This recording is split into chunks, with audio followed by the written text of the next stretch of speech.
Welcome to the Driver's Briefing, a podcast meant to host discussions around anything and everything related to Formula One, where we'll debrief races, discuss news and rumors, and just overall touch the topics that make this sport so great. My name is Santiago, one of your hosts, and I started following the sport back in 2015, where I picked up Ferrari as my team of choice, despite them not having the quickest car back then. Not And at that's all. mostly because, yeah, I'm a sucker for heritage and those red cars. Even if you didn't know what Formula One was, you knew what a red car was. You knew it was a Ferrari, and so that was the team I picked.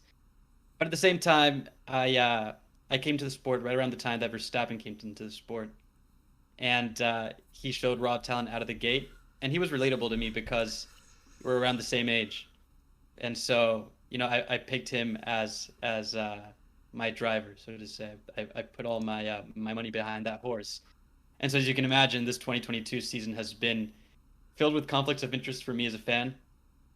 But it's been great. It's been great to see Ferrari coming back to the top as well. Nice. And I'm your co-host, Francisco. I'm an econ major as well. I've dedicated my professional career to the esports scene in Latin America. So I manage an esports team down here in Mexico. My background in motorsport through esports is we've raced in the 24 hours of the Le Mans Virtual Series, and we're going to do it again in January this year. But I think we're going to be racing in every single race of the virtual series. There's 6 races, so you can follow us there. No, I started watching F1 around 10 years ago as well. I like Ferrari as well, but man, I gotta go with the king, Lewis Hamilton. Always, I'm a big Lewis fan. See you laughing, man, but he's the king. Yeah, I think it's been an interesting season. I think we've had a couple of fun races, and I can't wait to see what the next half of the season has in store for us. No, so Hasn't been the best season for Lewis though.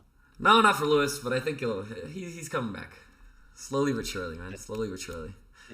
Maybe Russell's coming back more. I don't think so. Lewis. I don't think so. I think Lewis is definitely going to be Russell this year. I'm calling him now, man.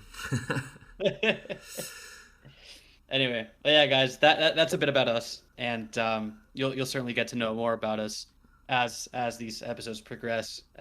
We're looking to release an episode once a week, and we'll try to stick to that to the best of our abilities. But we would appreciate any continuous feedback that you might have for us with each episode. We want you guys to be a part of this as much as us. For this is just a hobby. This is just conversations that we would have off camera, off mic, that we want to share with you guys, and we really want to feel that you guys are involved as well. Yeah. But, so we'll have anyway. we'll have an episode discussion. We'll try to talk about important things, going on in the Formula One world. So what, you want to get right into it? I think so. I think we have to address the elephant in the room. The elephant in the room.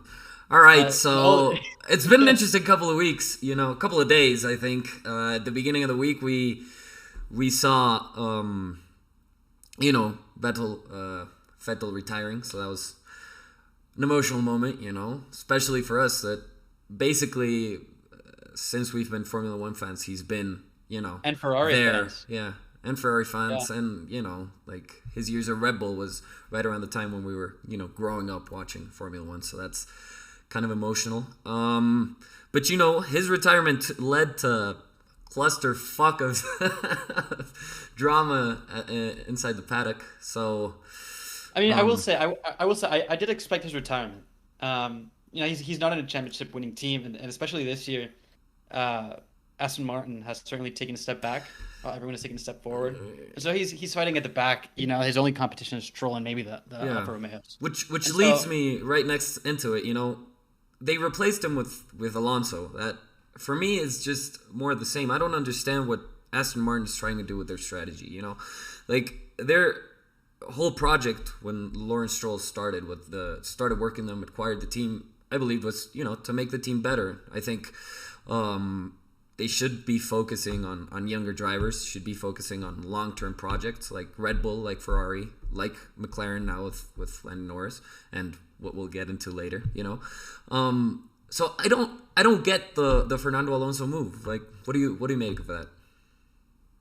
So as I've said to you, and people might agree, might disagree, I'm a big golf guy as well, and I think that Aston Martin is very much the live golf of Formula One. To your point, when Lawrence Stroll entered the sport and he bought Aston Martin, then Racing Point, his solution to the problem was just throwing money at it, which is fine. I mean, you do need money in the sport to succeed, and that's why we see I the mean, big manufacturer teams like yeah, Ferrari, Mercedes at the top. he wanted to build Um, the largest, you know, a Back he Formula really is. One factory. No, he's building it right now, the largest Formula One Yeah, factory in the world. So yeah, he has the financial backing. He has all the interest, but he's just they can't seem to get their drivers right. I don't think we're starting with our first. I don't think it's a controversial take, but I really don't think that Aston Martin is going to be able to succeed as a team until they get rid of Lance Stroll. I mean, sure. I will say, Stroll has improved a little bit, but I don't know if I don't know if it has to do with the drivers just yet because with Vettel's a great driver, and people who started watching this sport during the Drive to Survive era, right? When the Netflix show came out, they never got the chance to see His prime. Huh? yeah, the prime of drivers like Vettel, like Ricciardo, which we'll get to later, and a lot of these drivers that now fight at the back of the grid for one reason or Yeah, another. You don't associate them with being really good drivers, but Vettel is a four-time world champion, back to of back to course. back to back, and so Vettel, he had the talent to get the most out of that car, and so I think it's more so than the lineup. I agree. I don't think Stroll is the best driver to be in that seat. Um, I but think if their project is a long term project, because they're investing a lot of money. If you're investing in a building lot of a new money. factory and they bought the team and they got this partnership and all the stuff that they're doing, I think they should be focused on long term development. I think that's kind of like where they should be heading, and it doesn't seem to me like they're doing that. Hiring these older, drivers. I get, the experience part, and maybe they can help the team rebuild with like their new ideas or whatever they bring to the table, their experience. But at the end of the day, I think you also need a younger driver to develop the team around. I think that's what Red Bull has done with Max. That's worked for them, and that's what Ferrari's doing with Charles, and it's what McLaren's doing with Lando. That's correct. And I just don't think that Lance Stroll's the guy for that. I would agree. I would agree, and there's obviously a conflict of interest there. You know, And that's certainly a change of tide that, in the past we wouldn't see drivers with such long contracts into the future. yeah, But it's certainly been a phenomenon of the recent era or the era that we are in right now, where these teams want to lock up their talent, especially yeah, with yeah. such rock star drivers, right? I agree. I don't think Lance Stroll has the merit that Verstappen and Leclerc and even Norris have to get those kind of have the team built around them. But there is, yeah, I think it's certainly a long term investment, maybe not around a driver, but around the team certainly. Which is to say, yeah, they're building their new factory. They're hiring. They've poached some of the Red Bull staff, and they'll hopefully have a quick car Staff and next car, year. man. It puts Yeah, the car. yeah. Yeah, I don't think they're aiming for success next year. I think they're gonna still be No, in definitely their not in yet. their Yeah. rebuilding process, and I think it'll take Hopefully them a they'll couple be years. more towards the mid-year. Yeah. Yeah. My Certainly. what I don't know now is if Lawrence Stroll has the patience, to do that, to go through with the whole project, because it's a long term project. And I mean, Yeah. I mean, there's been a lot of they've spent a lot of money on it, but yeah, so long. I don't know, and I don't know how long he wants to be in the sport. But I think the brand that he's built is much more valuable than it was when he bought it. I don't know if that's enough to offset the expenses that have led to that, right? I mean, Um, that depends if he's looking for an exit strategy or if he wants to build a long term project. And that's yeah, what I'm telling definitely. you. I mean, if he's building this huge factory, then it must be because he wants to stay in F1. So Yeah. I think we're going to be And seeing a lot more of Lance yeah. Stroll. Yeah, it's safe to say that so long as Lawrence Stroll has some sort of control on a team, Lance will be in seat. Um, but I will say I used to hate Stroll quite a bit, and I still don't like him. But he's gotten better at media. He's gotten better at I mean, being less of a prick. look, man, as a Mexican, following Checo, and I love Checo. Um,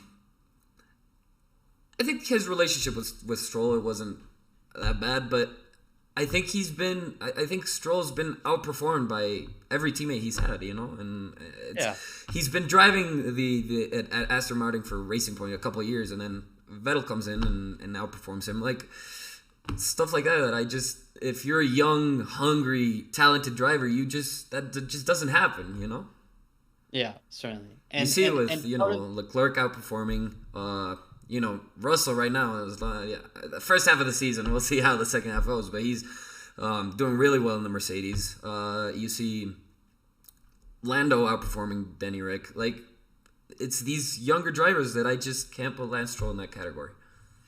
Yeah, no, I agree. And I think Aston Martin signing Alonso, in part it makes sense because obviously they had the money. They could offer him the money that he wanted. And at the same time, more importantly, they could offer him an extended contract. I think he wanted a multi-year contract to stay, whereas Alpine had offered just a 1 year plus an option. I think, but it was obviously clear that he wasn't going to be there for a year because they had Piastri in the line. So we'll get to Piastri. I think Alonso. My speculation is that it's his contract with Aston Martin. I think there's something there where he's also going to be part of, developing the car, stuff like that. Sort of like his role, the role he had at McLaren a couple of years ago, where he, he was team boss, he was lead engineer, he was car developer, he was very involved in the team, and for better or worse, you could say whatever you want about Alonso, but he's been doing what he did well last year. He's doing, I love Alonso. I think he's great. He's a personality, in the paddock.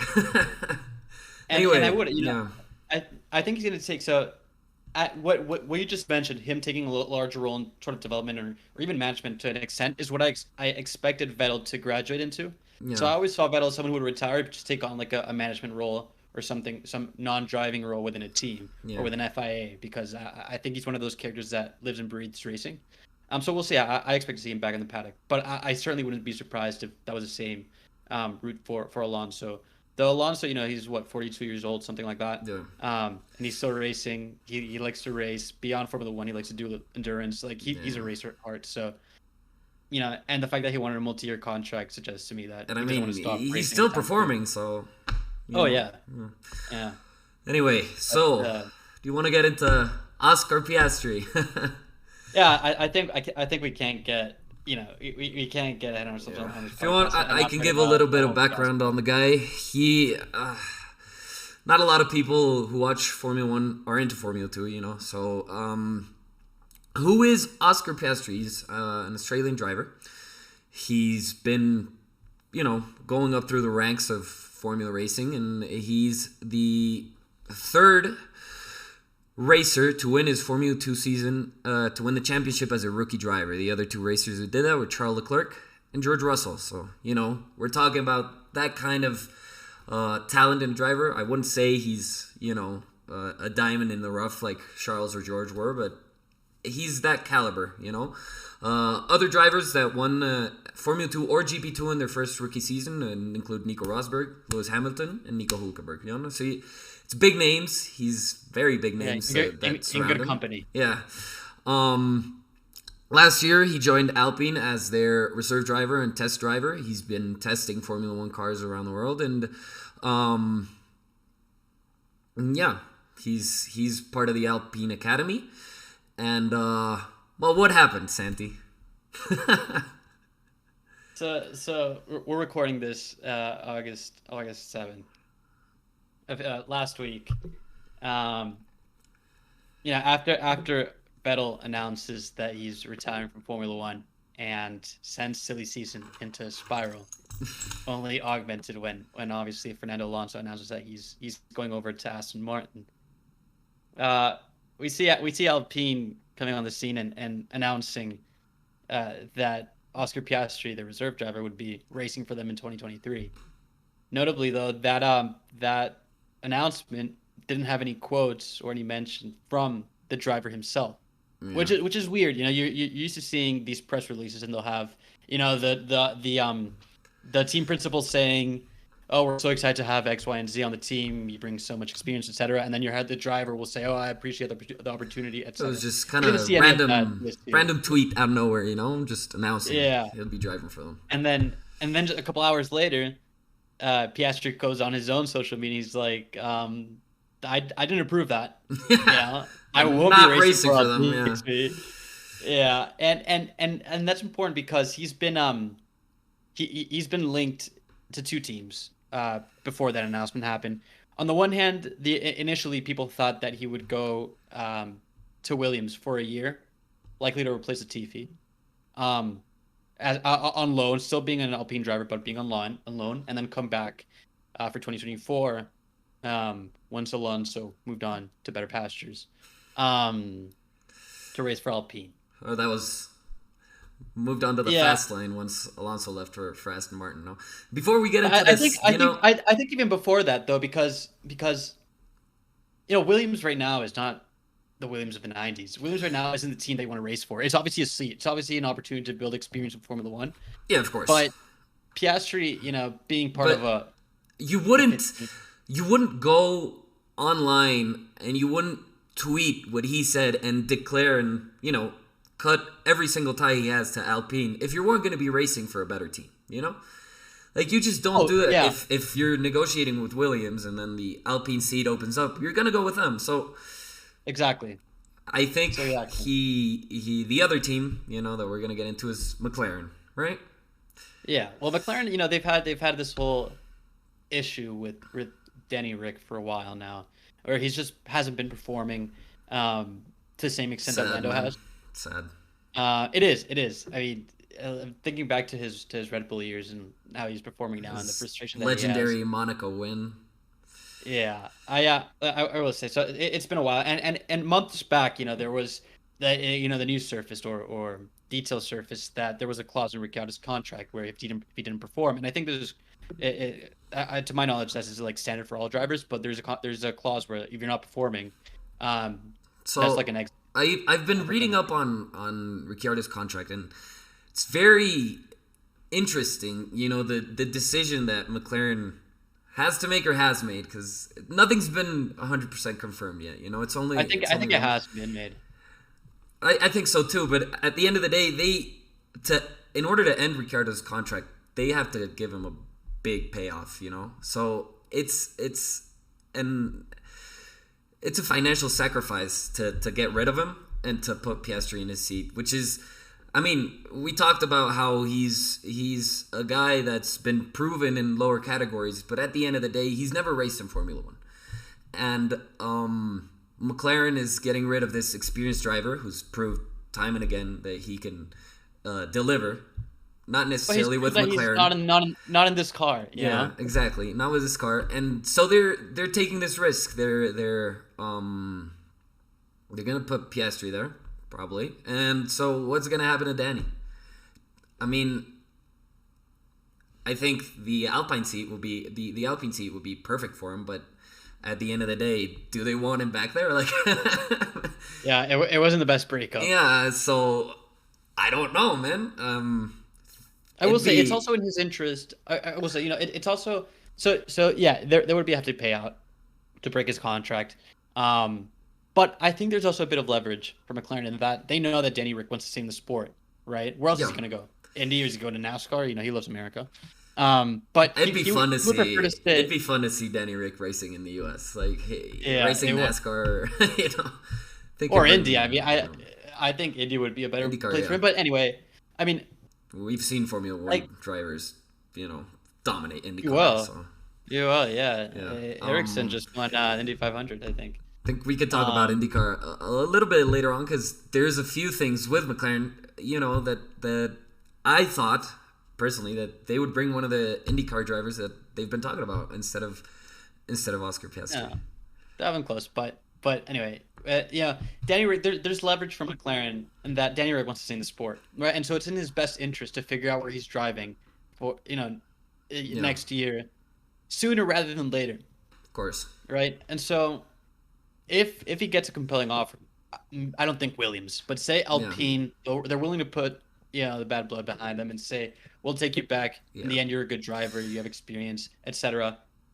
Maybe he agrees to a lower breakout clause. Maybe, or maybe Alpine takes some sort of which I doubt it. I don't think there's a really good relationship between McLaren and Alpine right now. Yeah, so apparently Alpine tried to report the McLaren with the FIA and everything with Piastri's contract, and the FIA ruled that their recognition board ruled that there was no valid contract between Alpine and Piastri before 2023, and McLaren was free to agree a deal with the Australian. So they did? They already agreed? Yeah. Well, from what I've read, that they claim that McLaren's deal with Piastri was finalized on July 30th. So that was even before Alonso's move was confirmed to Aston Martin. So I don't know, man. I don't know what's happening, because that kind of like it means McLaren was already focused on Piastri, and it also means that Alpine they didn't know if Alonso was going to leave, So to me, it seems like Alonso left Alpine, and they kind of, freaked out a bit because they didn't know what they were going to do. They just didn't have a driver, and they said, okay, so we have our reserve driver. They didn't know he was signed with McLaren, or that he had agreed to race for McLaren. They was like, why would he say no? So let's just, say he's going to be our driver, and we'll tell him later, Run it by. Yeah, there's no reason he would say no. And then they were like, oh shit, we fucked up. and then tried to, because he got kind of pissed when he found out, he quotes that he found out about Alonso's departure on social media or through the press release rather than from Alonso himself. And so it's like, all right, you're doing the same thing to Piastri, exactly, right? Yeah. And it didn't even work out. Exactly. But I think it has been in the works, and if you think about it, McLaren is the better car, right? I'm just looking down at my phone now, and it's not just a better car; it's the better project for me. I think. I agree. Not only around how they've been developing the car, but how they've been developing drivers, how they've, the content they do with drivers, everything they do. I think it's more business focused, and it's more professional than what's been going on at Alpine. So, me personally, I drive for McLaren over at Alpine, so I get his decision. I think the mistake was made by the team, not necessarily by. I don't think the fault is. I don't think it's Oscar's fault. Yeah, I'm sure they're not. It's. It's probably way more complicated than this. This is what we know. Yeah. But I think Oscar, we know. Yeah, it definitely makes sense. Look, Alpine right now has 99 points. McLaren has 95, but McLaren has been punching with one arm tied behind their back. It's Lando scored the overwhelming bulk of the points for he McLaren. did last year. So yeah, if you had someone who could score points consistently as is Lando, I think they would be comfortably in fourth place in the championship. And I think McLaren got their guy. I think it's a toss up because, like I said, he hasn't been proven in Formula One, but.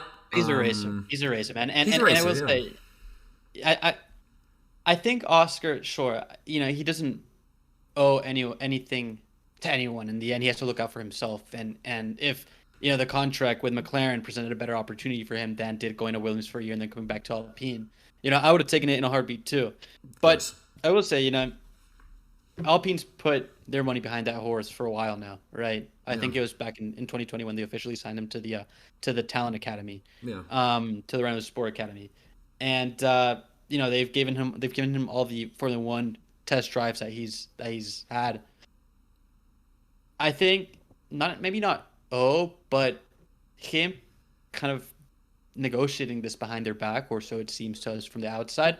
It's a bit sketch too, right? The fact that I guess, and McLaren's they've been testing a lot of drivers, so I think it's been in the works. I don't think it's been a surprise for anyone that Ricciardo's leaving.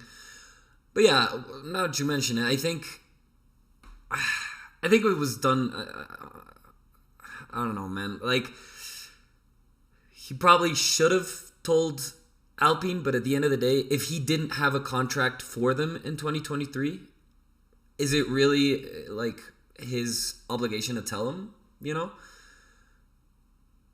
No, it's definitely not his obligation, or I don't know. Maybe it is. I don't even know. I don't really know. Yeah, exactly. But I think it's a decent thing to do, right? Yeah, you have a of team. course. If I were in his if I were in his shoes, I would have gone. I mean, I don't to Alpine and think. tell him, listen, I have this Yeah. offer.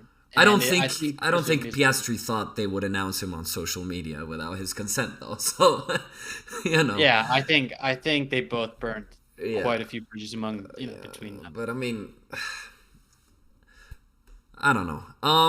Speaking of drivers, McLaren's been looking at. And right now Have you you seen yeah? Have you seen the memes of the car, like with 5 drivers in the car, and it's like the McLaren for next year? Yeah, Yeah. Everyone has has a seat in Formula One. So in the McLaren yeah, team. of course. So there's two that for me stand out, right? And that two drivers that I'd love to see in Formula One.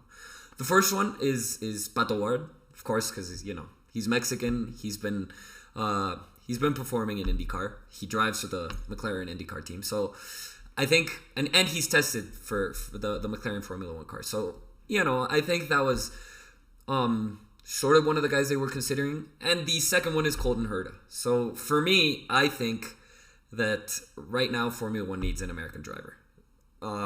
Speaking of the business side, I think that with the release of Drive to Survive, and now with 3 Formula One Grand Prix in the U.S., they've found a huge market that they can explode. Also, of course, Liberty Media. They're American, but at the end of the day, I think they have a huge unexplored market in the U.S. due to the fact that they have NASCAR, they have IndyCar, and I think an American driver in Formula One would, it'd be a great business decision.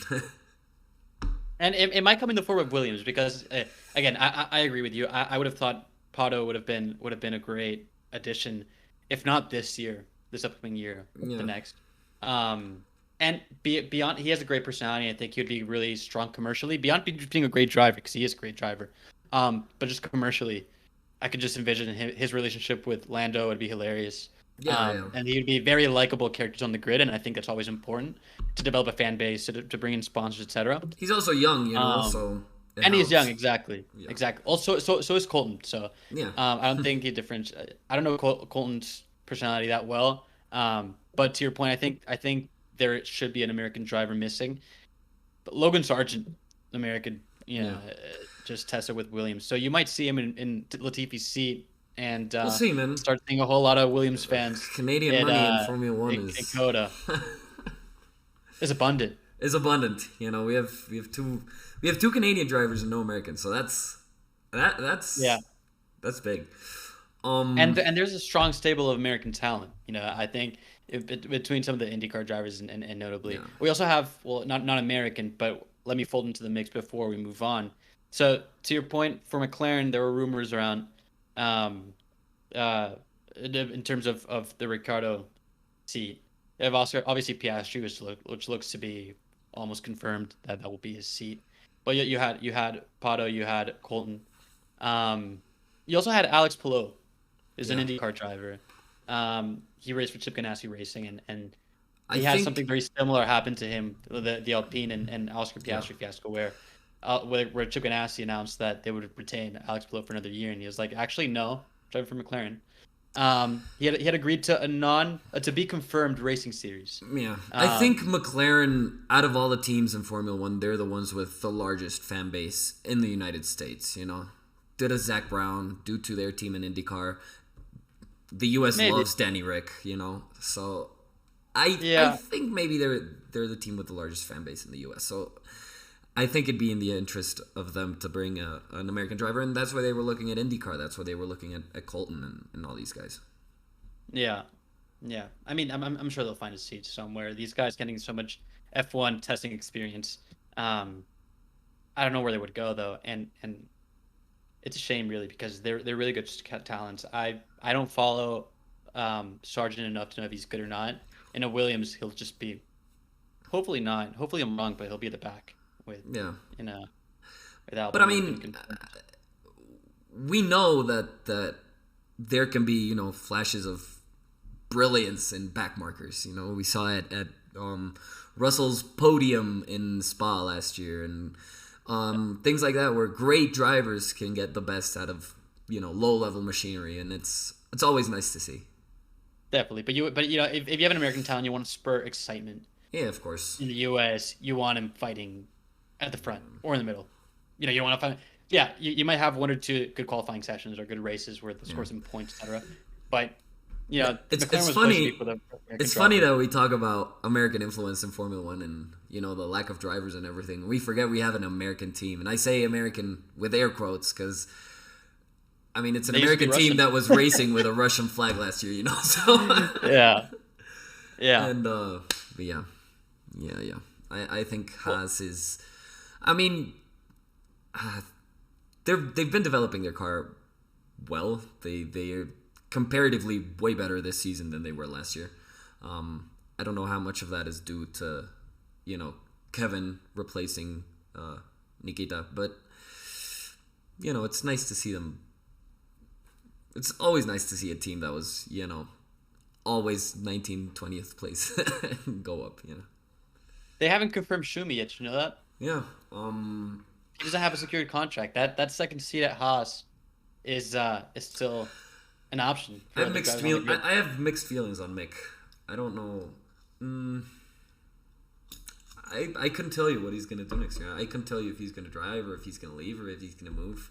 I think. Well, he was when before Alonso was announced to Aston Martin, he seemed like a very strong candidate for that seat because Vettel being his semi kind of mentor and friend, etc. Yeah. He actually put in a good word for him with Lawrence Stroll and told him, he's a great driver. And so that to me seemed like a natural move. And so when Alonso announced that he was going to Aston Martin, for me, Mick, his only option is Haas.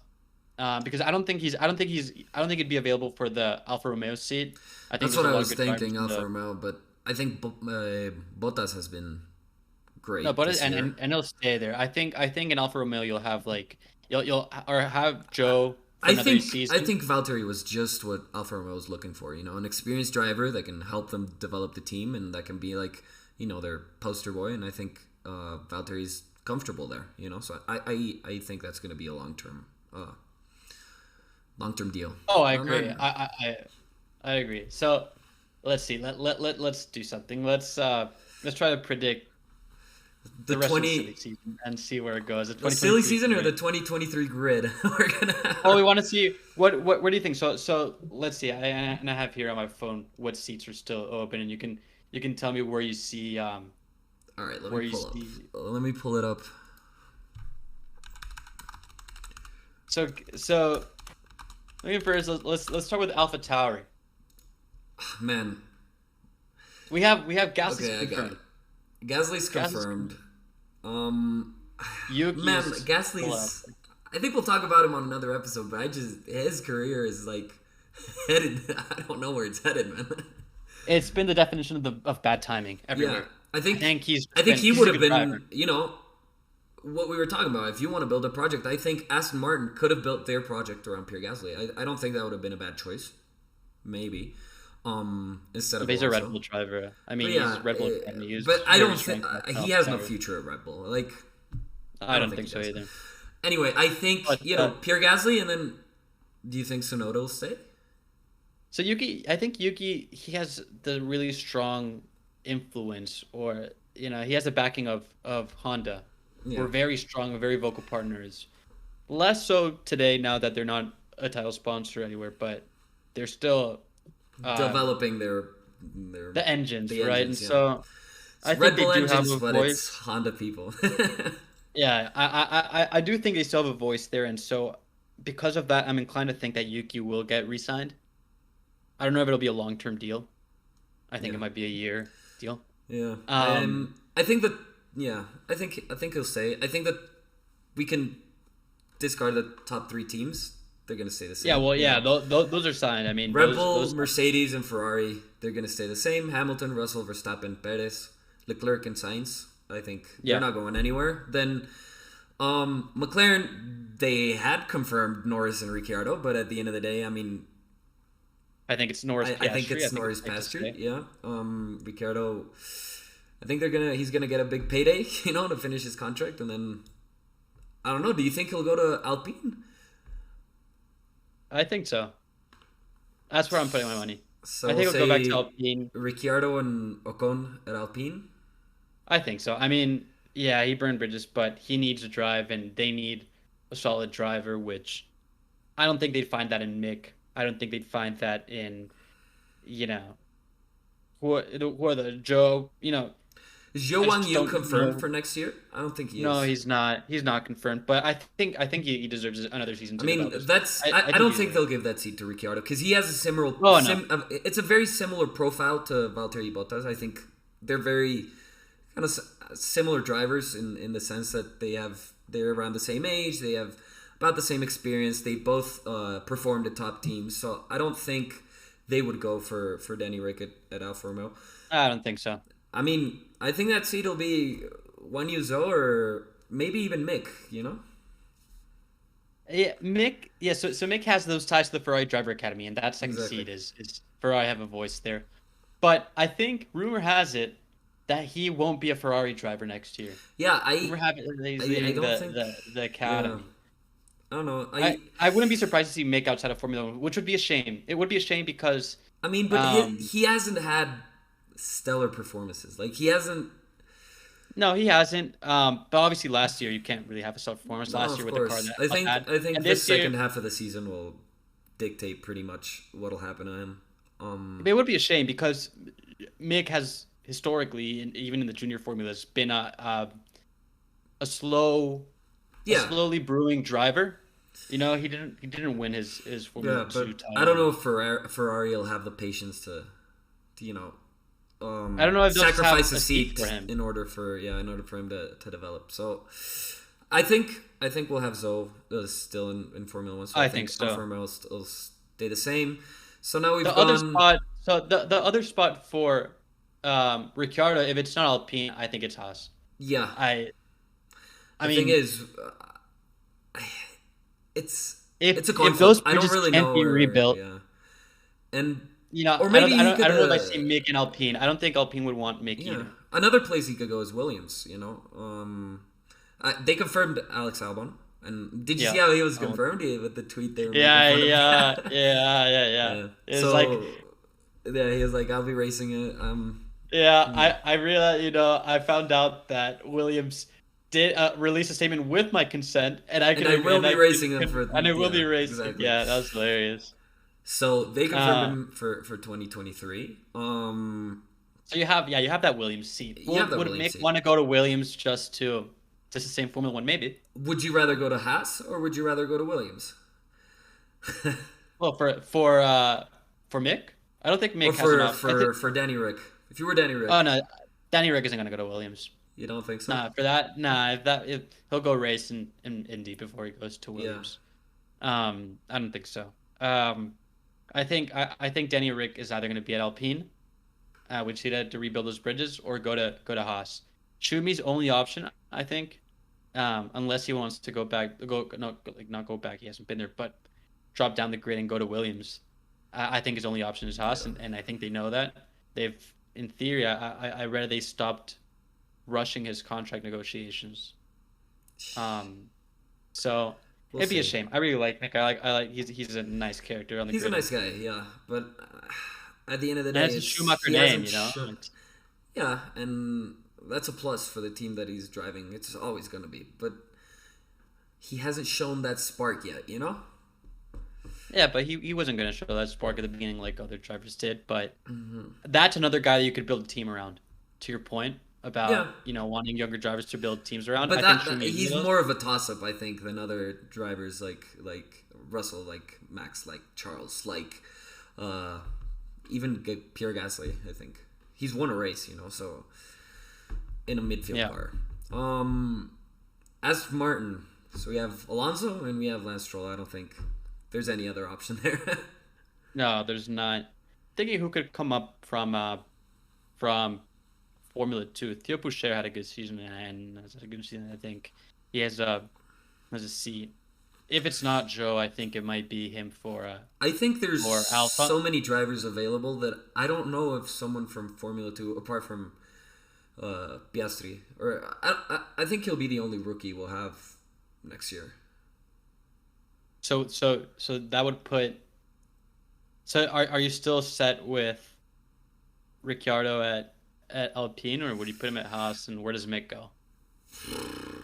Or do you think Mick is confirmed to run another season at Haas? I just don't know how Alpine would negotiate a return for Danny. Like, it was so weird how he left, and he clearly wasn't satisfied with what he was getting at the team, And yeah. So if you think about it, though, who if not Danny Rick, then who? No, personally, I think it's the best opportunity. I think it's where he would perform the best. It's where he would feel most comfortable because he's been there before.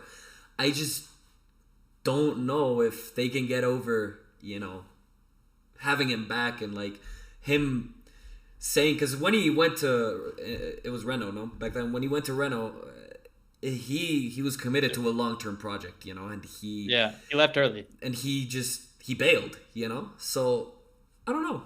We'll have to see. But I'm gonna put him there just because I think that it's the best opportunity available to him. So I'm gonna put Danny at Alpine with Ocon. McLaren will be Norris and Piastri, and I think I'm gonna keep Mick at Haas. I think so too.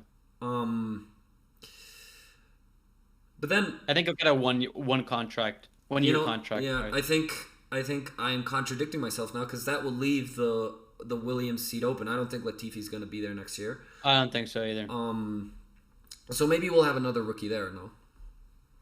Yeah, I mean Sargent's possible option have that U.S. flag in there, and if not, if not, you can put. I think you definitely have to have. I think there's just a driver missing in the post. I think you definitely have to have another rookie. Yeah. I don't know who it could be. Yeah, because Vettel's leaving. I don't know. I don't think Alpine would want a rookie in their team. Would be interesting? It'd be interesting to see Gasly at Alpine because to your point, Gasly doesn't have a future of Formula in a Red Bull team. We're saying right, at least on the short term. Yeah, we're saying two drivers that are not going to be in the grid next year that are in the grid this year. That's Vettel, and it's Nicolas Latifi. So they're both going to be replaced by rookies. I think we know one of them is Piastri, and the other one, I think I really don't know who it could be. It could be. What do you think of this? If AlphaTauri, if Alpine would if you want to build that team around someone like Pierre Gasly, right? Gasly, from his point of view, he doesn't see a future with Red Bull. I don't see it.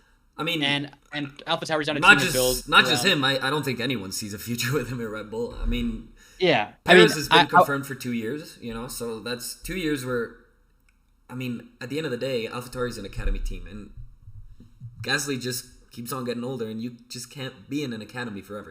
They have to develop drivers. Wouldn't it be romantic to have the French team, the French flag, who's a manufactured team, be led by two French drivers? It would be great. Gasly and Alpine? Obviously not this year. He's confirmed to AlphaTauri this year. Yeah. But say you have this. I don't know why he keeps confirming that. this is gonna be my prediction. I might be totally wrong. Danny Rick goes to Haas. Alpine signs Mick for 1 year. They try to poach Gasly for 2024. Gasly for 24. So notice stays at AlphaTauri. I think that's a very out there prediction, but notice stays at AlphaTauri, and you have a rookie come in and fill in a Williams seat, probably from the Mercedes Academy, if anything. I think that's my prediction. It's interesting. I think that's what makes sense in my head. Next season is going to be interesting. I think this season... I don't know if I see Danny Rick at Alpine. I think I see Danny Rick at Haas. I don't see him at Alpine either. I just want to put him there because I think it's what would be best for him, Yeah, I mean, but again, I mean, if he Maybe wants to stay in maybe Formula One and look I don't for know. futures Maybe in Williams Indy or wanna something. maybe Williams wanna give an opportunity to Pato. Or that wouldn't be. Well, McLaren is a Mercedes engine customer. So is Yeah, so Williams. I So mean, maybe I would love to see among cousins. Pato in F1, man. But I think that's a stretch. I don't know if that's. I think it's a stretch. If mine was a stretch, I think yours is even more of a stretch to see Pato in anything that isn't a McLaren suit. Uh, Yeah. but uh, but anyway, I mean, yeah. I think that's all we have today for the first episode of the driver's briefing.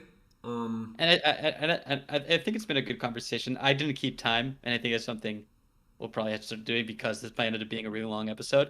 Let's keep Um, it. Don't worry about that. I got you. but oh, you got me. You got all right. Uh, Anyway, I think this has been great. This is certainly a lot of fun, and we'll like I said before we started this conversation, we'll look to try to release an episode once a week.